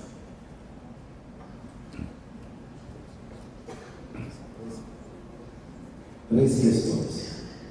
Primeira, a doutora Alberto. Muitos trazemos em nós o sentimento de culpa inconsciente. Provavelmente decorrente de erros clamorosos do passado. Dona Emmanuel, ela se revela mediante um membro mais sensível, que traz para a família essa demanda que a família pode olhar e ver o filho como uma ovelha negra, ou que pode usar aquele filho como espelho para se ver. E enquanto família, quantas coisas nós vamos recriar? Se o garoto entrou, a menina entrou pela porta do abandono, nós vamos marcar mais proximamente, vamos nos aproximar, a fim de oferecer cuidados, porque foi em função do descuidado que o filho buscou um psicoativo. Se foi em função da curiosidade, tão somente a porta de entrada, o que é que está havendo conosco que os diálogos não se estabelecem e os assuntos estão proibitivos? Ou a nossa família é muito rígida, de nãos sem explicação, e o filho vai buscando as explicações com os amigos e vai para as experiências, porque não tem espaço construído com os pais pelo diálogo para poder favorecer, mediante relações transparentes e amorosas, que se possa falar das drogas, que se possa falar de sexo, que se possa falar das coisas que estão colocadas no mundo. Não se consegue estabelecer uma relação de contenção dos filhos pela proibição. Não se consegue simplesmente dizendo para os filhos para não usarem droga, que eles não usem. Então, quando há uma distorção familiar de algum membro da família que apresenta alguma característica que não está coerente com a funcionalidade familiar, seja na rebeldia, seja na síndrome do pânico, na depressão, na dependência química, na violência, na apatia, qualquer que seja a manifestação, a família pode e deve se perguntar o que está acontecendo conosco. E se nós fizermos essa pergunta e formos nos buscando dentro de nós mesmos, nós vamos descobrindo muitas coisas que em nós é falho, que precisa ser revista e que nós podemos revê-la em tempo, para fazermos o reitineramento das nossas relações, e a droga perde a sua atratividade e a força que ela exercia sobre o nosso ente querido começa então a não ter tanta prevalência e o filho começa a voltar para o lar. É de, portanto, importância capital que possamos avaliar porque é muito difícil para os pais fazerem esse exame. Normalmente acusa o filho, depois acusa um ao outro. Você, ficam se acusando. No âmbito da drogadição, não se precisa de acusação, já é suficiente o sofrimento. Nós precisamos saber o que é que nós precisamos fazer, aonde estão os pontos que nós precisamos estar olhando, quais os espaços vazios a serem ocupados. Não percamos energia e tempo vendo quem é o culpado que a gente tenha que acusar e condenar, porque isso é um mecanismo de autodefesa e, por sua vez, de não escolha para se olhar dentro da relação. É como que eu dissesse, eu lavo as mãos, porque eu estou cumprindo o meu papel. Se ele usa droga é porque ele está querendo usar. Então, lidando com famílias, eu percebo reiteradamente essa ocorrência se estabelecer. Outro dia eu vi um jovem, dependente químico, o pai descobriu, porque o filho estava usando maconha e o pai hackeou o seu computador e descobriu as falas e descobriu as interações com um grupo que era um grupo estranho e que estava envolvido com drogas e com atitudes esquisitas. E esse filho me dizia assim, engraçado, os meus pais me hackearam, violaram o meu sigilo, a minha privacidade. E eles não têm condições de conversar comigo. Por que eles não conversam comigo? E eu disse, e você? Por que você não conversa com eles? Não sinto vontade de conversar com eles. Uma distância abismal. E ele disse assim, eu não consigo perdoar os meus pais porque me hackearam. E eu corrigi, eu disse, não, eles não hackearam você. Eles fizeram rastreamento. Os seus pais não são hackers. Eles rastrearam porque amam você, queriam saber onde é que você estava metido. Ao hackear os filhos, ao rastreá-los, os pais descobriram, no diálogo do filho com uma das pessoas que coordenava o grupo que ele estava unido, e o cidadão disse assim, tu está mostrando a insatisfação, porque os pais estavam de forma muito intensa em cima do filho, e um dos elementos assim, se você quiser dar um jeito nesses pais, eu posso te ajudar. Aí os pais, a lá Aristófanes, Suzane, ficaram com medo até pela sua segurança pessoal. E esperaram qual seria a fala do filho. E aí, na resposta, o filho diz que não precisava e tudo. Aí o filho fez um movimento de recuo e os pais respiraram. Porque hoje em dia, as coisas podem acontecer, às vezes, no nível da violência. Então, o garoto, normal, o garoto bom, mas estava na maconha e outras drogas, en passant, com um grupo meio atrapalhado, porque o grupo de pertencimento familiar não tinha uma amorosidade que pudesse assegurar uma unidade, uma união. Não estava atendendo às suas demandas. Então nós precisamos investir mais. Não basta ficar perseguindo na droga, ficar vigiando, isso não é suficiente. Perseguição policial. Está aí os Estados Unidos, o país que mais investiu em perseguição da droga, agora legalizou a maconha à torta e à direita lá, tem até o plantio agora, até a indústria. E era o país que mais perseguiu o tráfico, a droga, investiu nos países e está lá a droga dentro dos Estados Unidos. A perseguição policial é uma investida, mas a educação ela é fundamental, notadamente se essa educação ela é amorosa, sobretudo, portanto no lar e não na escola, está a base da construção de uma educação amorosa que faz com que a prevenção seja estabelecida em casa. Então é investindo nessa amorosidade do cotidiano, é ser com o filho numa relação intrínseca, onde tem embates, onde tem conflitos, que é natural ter conflitos. Um lar que é um bom lar tem que ter conflitos. Não é que seja amante do sofrimento, não é essa a proposição, mas o conflito é natural porque são seres humanos, porque se não tem conflito, talvez esteja ali uma grande dependência de alguém muito autoritário, que dê toque de recolher e ele vai segurar a onda até um tempo em que aqueles membros da família possam se rebelar, seja a esposa, seja o esposo, seja os filhos, em relação ao ditador, à ditadura que comanda o lar. Então é natural que tenha um conflito em casa. A forma de lidar com o bom conflito, o bom combate, na fala de Paulo de Tarso, é que faz a diferença. Então as discussões, os debates, os assuntos, eles vão tendo uma referência de sucesso se eu consigo trabalhar numa perspectiva de amorosidade. Então eu preciso criar os ritos de passagem, eu preciso criar os ritos de convivência, almoço, jantar, lanches, férias. Eu preciso dar mais tempo, às vezes eu reduzo a minha carga de ganho profissional para ter mais tempo com os filhos, porque a gente trabalha muito para assegurar as coisas para os filhos pequenos e depois a gente vai gastar todo o patrimônio pagando psicoterapia para eles, porque eles estão tudo atrapalhados. Então era melhor ganhar menos e investir mais em amorosidade para que os filhos pudessem ter mais recursos internos, notadamente nessa faixa da idade infantil.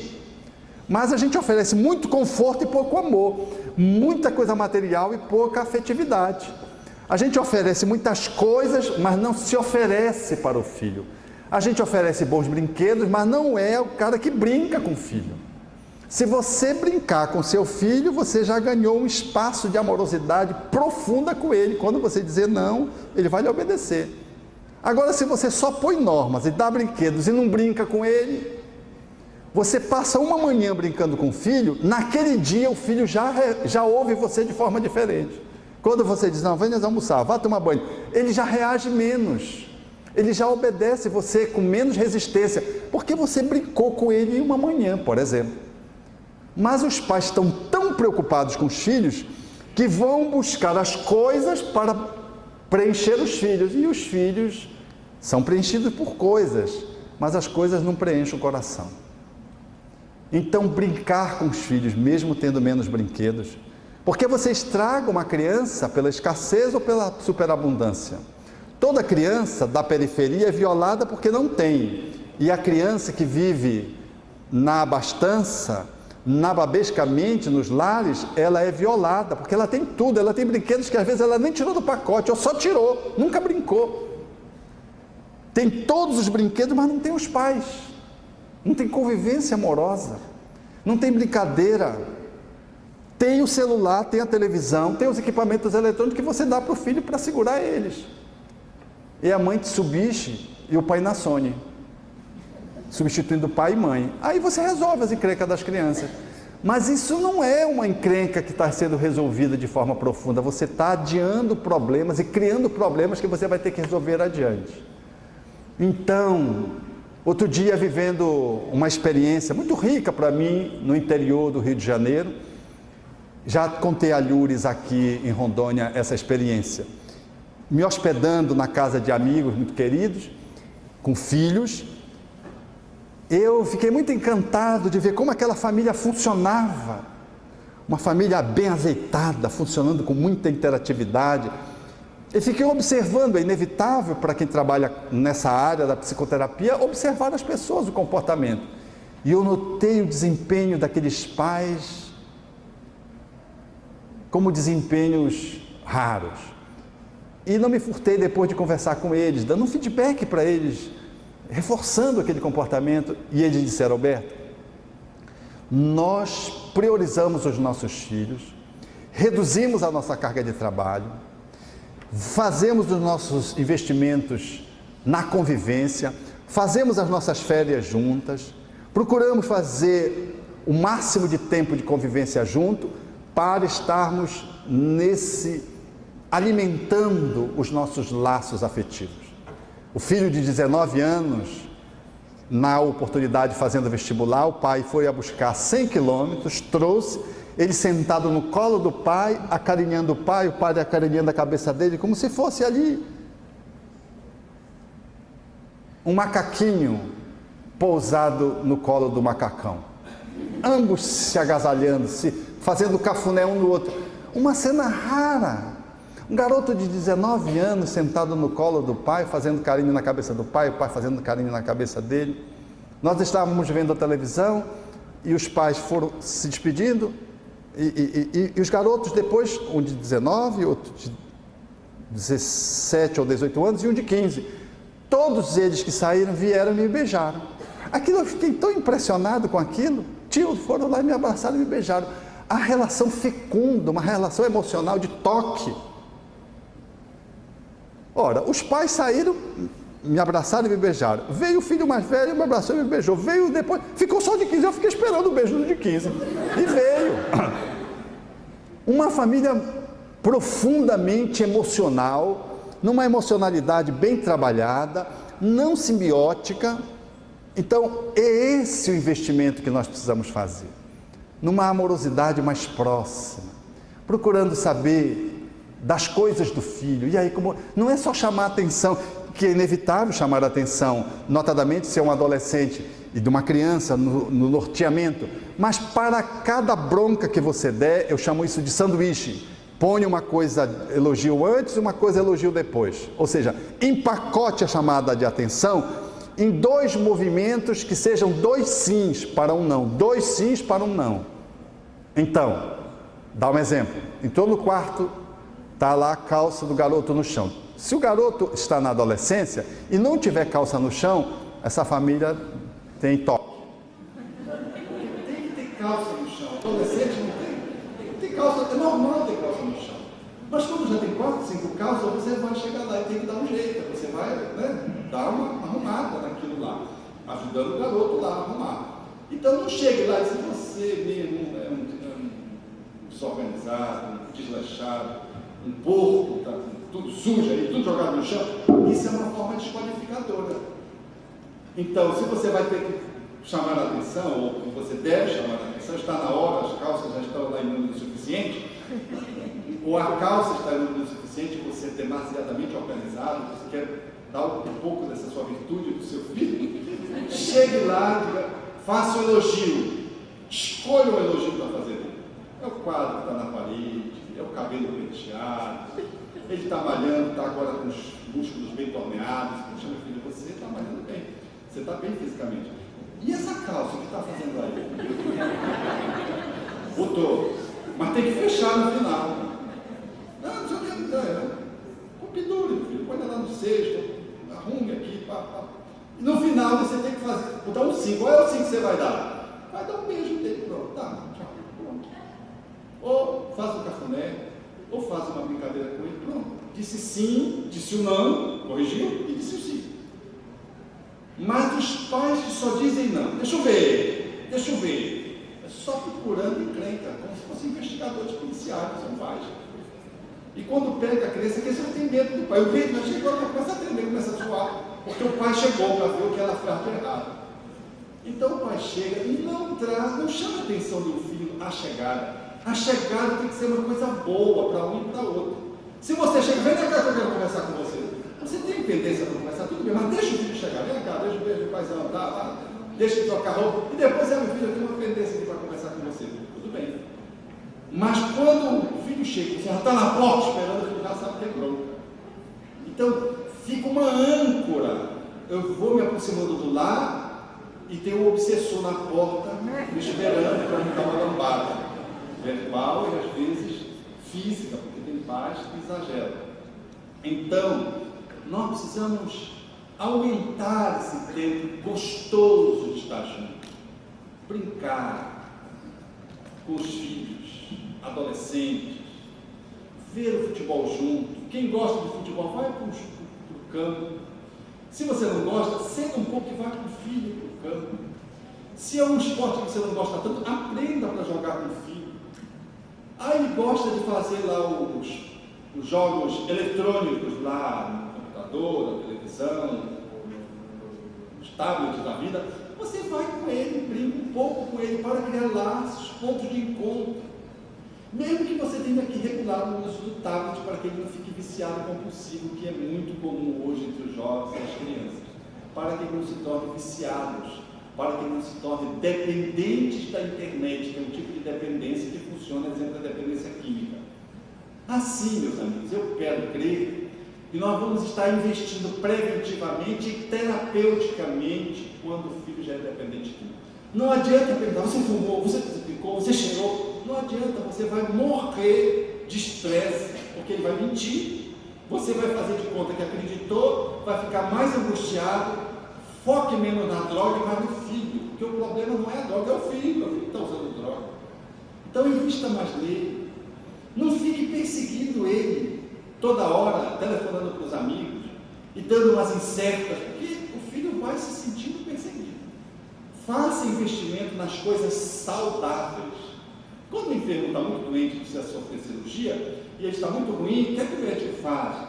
Ele chama o nutricionista, ele chama os profissionais da alimentação, reforçam a saúde para depois intervir. Às vezes a gente precisa reforçar a saúde para fazer algumas intervenções no filho que não depender de mim. De modo que o amor sempre é a medicação principal. Porque eu vejo com tristeza hoje que a família jogou para a escola a resolução dos problemas. E o que a escola fez? Jogou para as ONGs. As escolas privadas, ou especialmente as privadas, mas também as públicas, elas jogam para as ONGs. Então são os profissionais que têm que resolver das ONGs.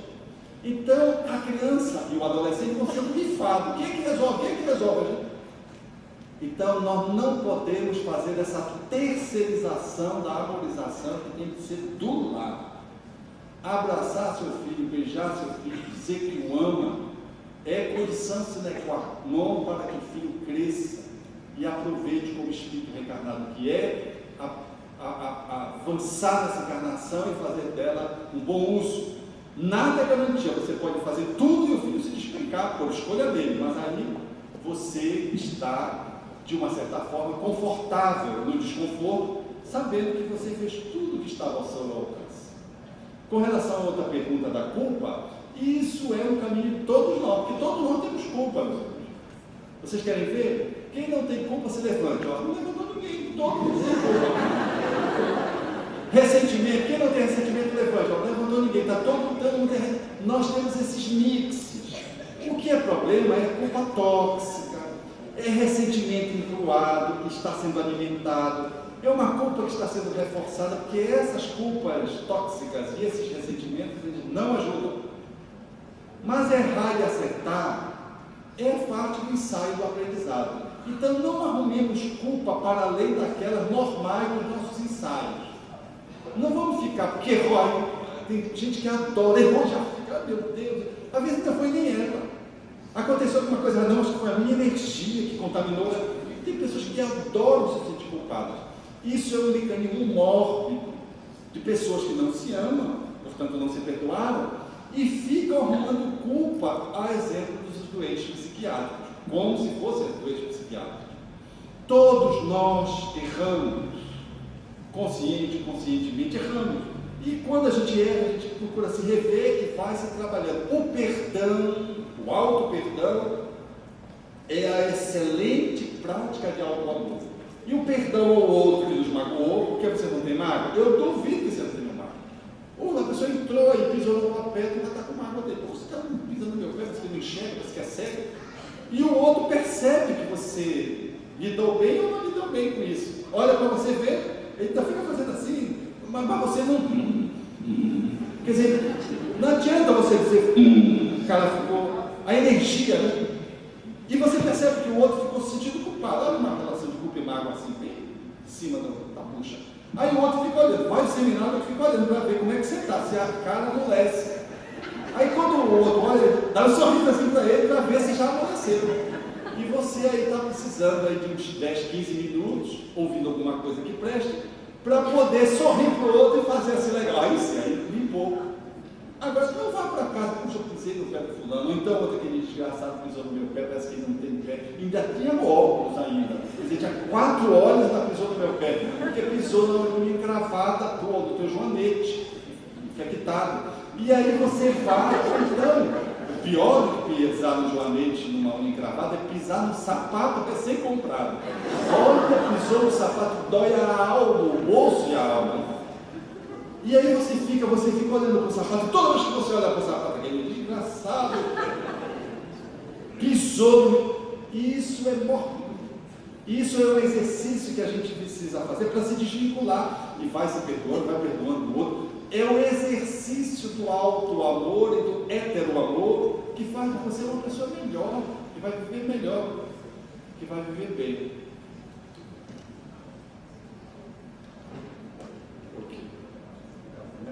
Não, acabou não. Não, mas Calma. as perguntas que sobraram vai ficar para a Federação de Rondônia responder por online. Mas é que você levou 40 minutos só nessa aqui. Pois é. Perguntas difíceis merecem respostas longas, porque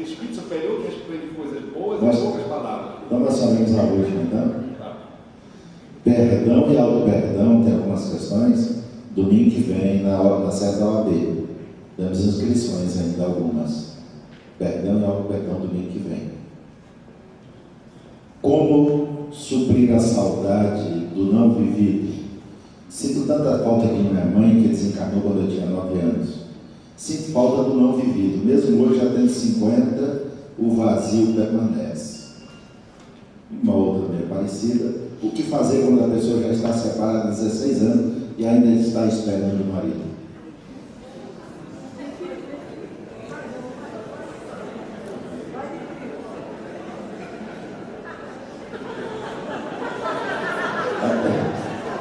É um desperdício do amor. Porque se alguém que você ama e não lhe corresponde, dê o seu amor a alguém que merece e que pode compartilhar com você. Mas a nossa limitação no amor faz a gente se encrencar e ficar paralisado. Se fixa numa pessoa, que pode ser o seu filho, e se ele se foi, você não encontra mais razão para viver, muito embora tenha outros filhos, e fica paralisado. Esse é um apego e uma fixação no amor que precisa romper com esses limites para que ele possa ter passagem a fim de se expressar mais amplamente. Solte. Não se vincule às pessoas em regime de aprisionamento. Ninguém é seu marido, sua esposa. Está esposa ou está marido. Logo mais pode desencarnar, ou se perturbar, coisa mais comum que acontecer com a gente, né? Então nós estamos no bom caminho. Enquanto estamos no bom caminho, estamos fazendo valer o melhor que podemos fazer. Se o outro se foi, não nos correspondendo à afetividade, não nos honrando a companhia, encontremos alguém que nos honra e deixemos que o outro se vá orando pelo outro, já que amamos. E se não amamos, vamos perdoá-lo, a fim de que ele possa seguir um bom caminho. Porque se eu me manter na mágoa, me vinculo a ele, ressentido. E se eu fico paralisado esperando que ele volte, eu corro o risco de estar passando o tempo e ele nunca mais voltar. Eu vou contar para vocês 2 experiências que finalizam isso. Uma de cunho pessoal. Quando eu me consociei, eu fiz questão de celebrar a minha relação, sou espírita, não tenho casamento espírita, mas tenho dado a César do que é de César. Eu quis regularizar a minha relação no cartório. Escolhi uma cidade do interior, chamada Primavera, pelo nome, e digo, eu vou casar na primavera. E fui fazer a minha celebração legal. Era apenas um ato jurídico, para dar legalidade à minha relação, considerando que eu estava num relacionamento de casamento, estava me casando, e em função da minha postura espírita, a gente precisa estar sempre bem alinhado, não precisa só ser, precisa parecer também. E eu fiz isso, fiz questão de fazer isso com a minha parceira. Depois que se estabeleceu esse evento, que na verdade não foi um evento só porque os filhos da minha esposa, eu peguei um pacote pronto, e aí 4 filhos, e aí eu casei, eu fiz essa loucura, alguém deve estar pensando aí, o que o amor não faz, né? E os filhos quiseram ir, e havia um promotor, que era meu amigo, que foi meu evangelizando. Quando ele soube que eu ia casar, ele precisava estar presente, ele fez questão de ir lá para a cidade, no dia que eu estava marcada, era um dia que estava marcado o meu casamento. A juíza que nos conhecia fez um discurso, o promotor fez uma fala linda, com toda a evangelização, como ele foi evangelizado comigo, como ele entrou no centro espírita, não sei o quê, com toda a comunicação espiritual. Olha, gente, estava quase uma reunião espírita do que propriamente o casamento. A única pessoa que destoava era o cartorário, que não estava entendendo nada daquilo lá, aquelas falas. Então foi muito curioso, porque todos nos emocionamos, a juíza, o promotor, os filhos, enteados, até eu me emocionei. A minha parceira de caminhada, quando eu cheguei de viagem, na primeira reunião mediúnica, eis que se comunica um espírito vinculado a mim.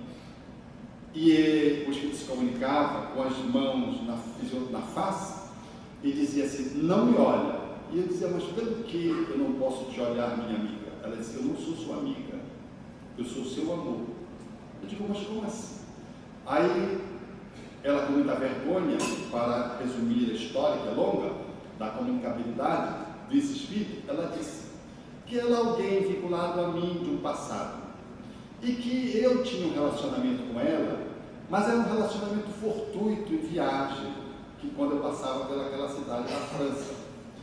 E ela sempre desejava que eu pudesse consolidar o relacionamento. E eu dizia para ela que ela não estivesse essa esperança, porque eu não iria me manter num relacionamento com ela, que eu não queria efetivar um relacionamento com ela.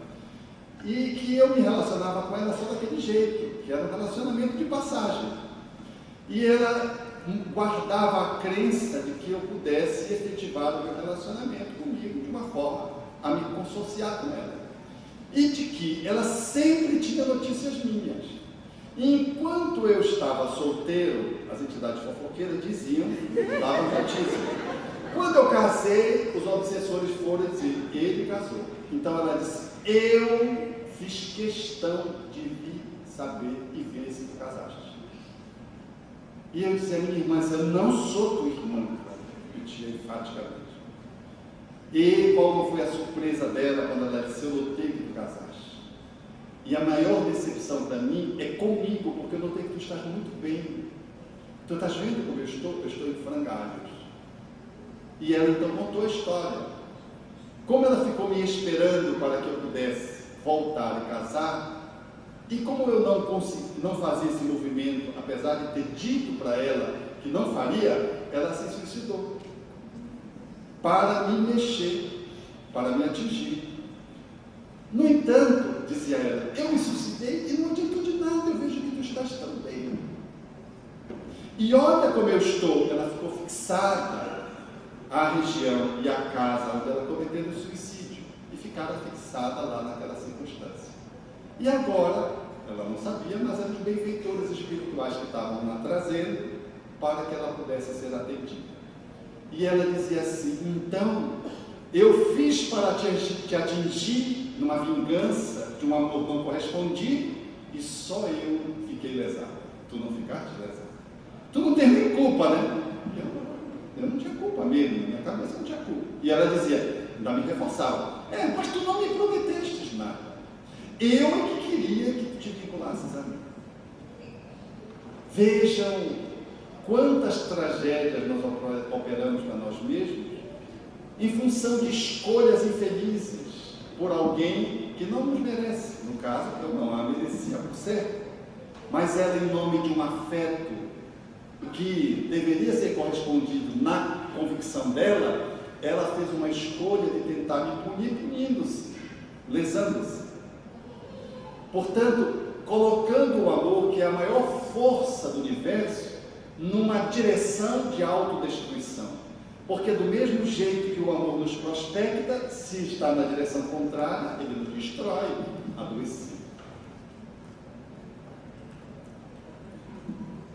A outra situação que eu quero dizer nesse caminho é relativamente ao amor daquele que se vai e a gente congela, é de que o Espiritismo não só nos ensina, nos demonstra de que a nossa amorosidade é perenemente. Vivi uma experiência recente na nossa instituição de uma companheira que perdeu o filho pelo suicídio em razão de uma doença psiquiátrica. Se perder o filho é ruim, pelo suicídio, vocês imaginam para uma mãe. Essa senhora, que é uma trabalhadora delicada, simples, singela, que não chama atenção, manteve-se fidelíssima na casa espírita e no trabalho, naturalmente com muitas lágrimas. E eu tive oportunidade de acompanhá-la, não só medicando na nossa casa espírita, na posição de um companheiro de trabalho e na condição de ser médico, homeopata e poder atendê-la, mas também, sobretudo, pelo carinho dispensado a ela, ouvindo-a nos seus desabafos. E ela, uma mulher nobre, que não se afastou de nenhuma atividade, médium da reunião mediúnica. Naquele período, ela ficava na primeira parte, abalada que estava junto com o parceiro, em função do suicídio do filho cometido. Passado um tempo, que não foi muito longo, ela começou a me dizer que com que estava sonhando com ele e que tinha a impressão de que estava com ele efetivamente. Mais consolada, mas essa é uma dor difícil de se consolar breve. Passado mais algum tempo, ela estava na reunião mediúnica já reintegrada, fez um transe e começou a apresentar um estado dizendo que ela estava com medo de desencarnar. E eu fui chamado para fazer o acolhimento. E eu disse, mas pelo que você está sentindo isso? Eu disse, eu não sei. A impressão que eu tenho é que eu vou de vez. Eu estou tomada de uma expectativa e um quase pavor. Eu disse, mas você se sente acompanhada por alguém? Perceba se você está sendo acompanhada por alguém. Selenice, fiz uma pequena oração, ali breve, e ela disse, eu estou vendo um homem que tem uma túnica. Eu digo, você tem a impressão que esse homem é um trabalhador, a energia dele é boa? Não, se ele é um trabalhador, então vá, se entregue, não tenha medo. Você está sendo tutelada, como todos nós estamos. Nós somos uma reunião do grupo espírita, fazendo uma atividade séria, e ela foi buscar o filho.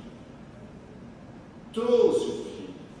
O filho fez um transe emocionante, dizendo que ele estava acolhido numa casa já há algum tempo, e de que ele tinha cometido o ato mais vil que ele poderia cometer na vida dele, sem saber que era vil.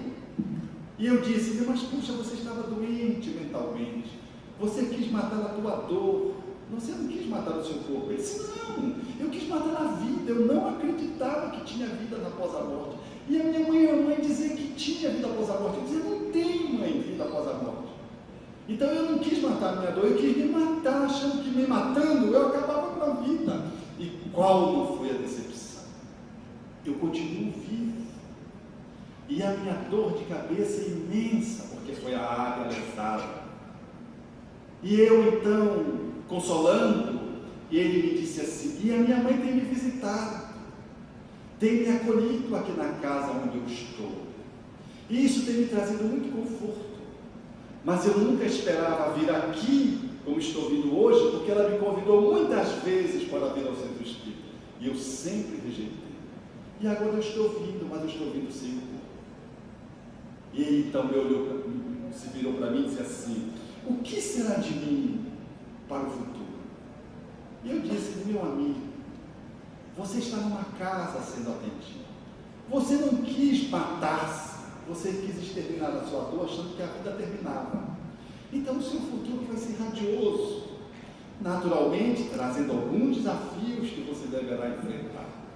Mas de agora em diante a sua vida só deverá ser crescimento.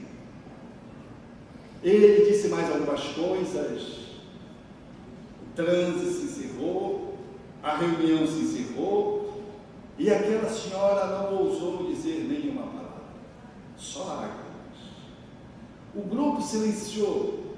Uma companheira tentou lhe dirigir algumas palavras, eu fiz um sinal delicado para que ela se contivesse, na tentativa de querer, quando a coisa é muito momentosa, às vezes a gente não faz o silêncio necessário, escuro e de celebração. Aquilo era uma celebração.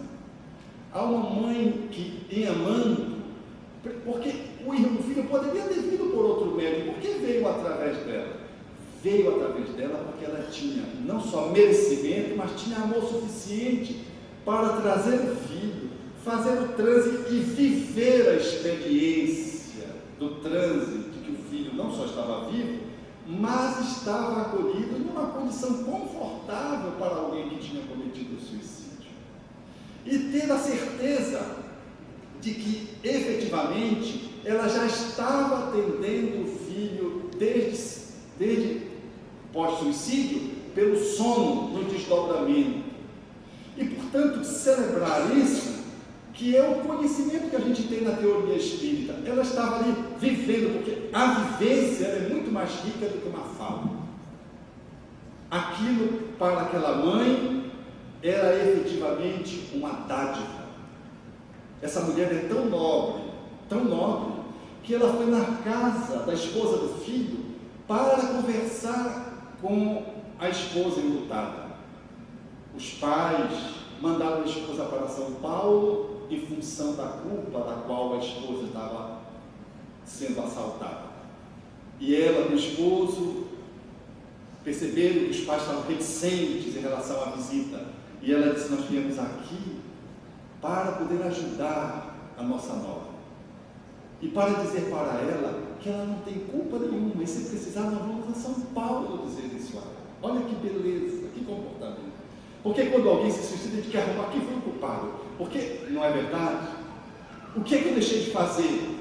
Uma mãe desse naipe, com o comportamento desse naipe, com o parceiro aliado a ela, diante de uma grande dor, pensando na dor da esposa que ficou em luto e provavelmente um resíduo de culpa, como de fato estava. Essa mulher faz esse transe mediúnico, sai do transe e não diz uma palavra. E todos nós ali celebrávamos aquele presente de Deus. O Espiritismo é uma ciência que nos traz o fato para confirmar a sua filosofia. Nos traz o exemplo de que a amorosidade de uma mãe é capaz de buscar os filhos nas brenhas, aonde ele possa se encontrar, seja da drogadição na periferia, seja do mundo espiritual, para resgatá-lo numa atitude como essa, limitante igual ao suicídio.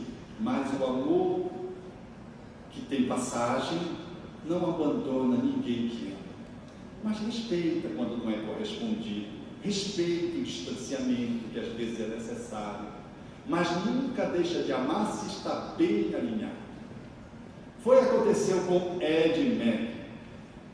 Depois de algumas décadas, no aniversário que se comemorava dos namorados, que era o Dia dos Namorados, lá estavam, 50 anos depois, Meg e Ed sendo entrevistados pela comunicadora mais importante dos Estados Unidos, Oprah Winfrey, a negra americana que faz o seu programa de alto índice de audiência.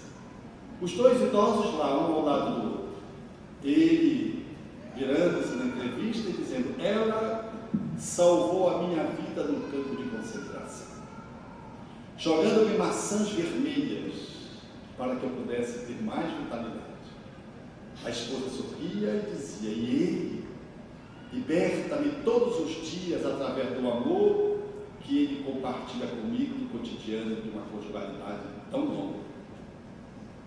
Aqueles dois companheiros do movimento espírita, depois que ela conseguiu se alinhar, ela compreendeu de que aquele parceiro do passado, hoje amigo do presente, que ela não conseguiu compreender e se sentiu rejeitada, de que efetivamente estava mais alinhado com a amorosidade do que ela, que precisava se exercitar. Agora, compreendendo de que ela fora vitimada pelo sentimento de apaixonamento indébito e de que estava precisando realocar o seu sentimento, que, negado, levava a uma atitude autodestrutiva no quadro do sonambulismo, ela entretecia agora um novo projeto de engajamento no campo do sentimento, nas relações que naturalmente nós estabelecemos de reencontros. Faria a sua entrega à atividade assistencial e, hoje, mantendo a sua família, ele mantendo a dele. Naturalmente, colocado dentro da casa espírita, ela desenvolve uma atividade assistencial na periferia, atendendo múltiplas famílias miseráveis, numa atividade que evoca o amor de Jesus, à luz do pensamento espírita, na vertente da caridade, nessa amplitude. Equilibrou-se e equilibrou o reencontro para que ele não pudesse ser traumático novamente. Porque o amor que ama, ele caminha na direção do amor universal. Estamos esposa, pais, filhos, amigos, parceiros de caminhada na conjugalidade, avós, netos, são modalidades de amor, ensaios, para que possamos aprender um pouco mais desse amor crístico, para o qual nós estamos caminhando, fazendo os investimentos nesse amor que resulta do grande amor, que é o amor divino, que nos criou, de um ato de amor, e que ele precisa ir se expressando dia após dia, a cada reencarnação, a depender do esforço que fazemos para amar um pouquinho mais a cada dia.